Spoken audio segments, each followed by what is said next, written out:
The role that you're in, are you parachuted in once things have gone wrong, or are you doing more work preemptively setting up businesses, making sure they don't fall into this trap? Yeah, I'm on the preemptive side, very much so. I much prefer to help clients reduce the likelihood that they're going to have a breach and to better protect themselves against having a breach in the first place than just helping them clean up the mess. Obviously, there is work that's needed on helping after a breach, but I much prefer to get in there earlier so that you reduce that likelihood and you reduce the severity of the breach and how hard it hits your business.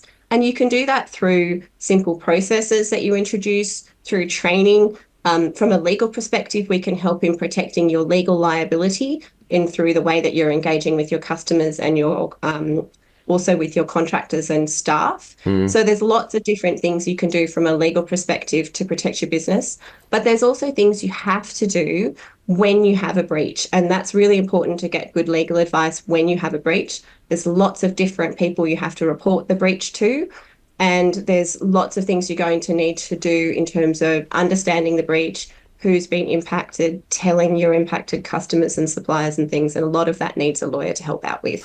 As a lawyer, are you more targeted than other businesses? The legal profession is hugely targeted, actually, because they deal with lots of personal information and lots of really sensitive business information. And often, if you think about people who are doing conveyancing, buying and selling properties, Yeah. they're targeted a lot. The conveyancers and real estate agents, but also the lawyers that work with them are big targets. And because of that, the legal industry is really looking at how they can tighten up their security. As a cybersecurity lawyer, are you busier now than you've ever been before?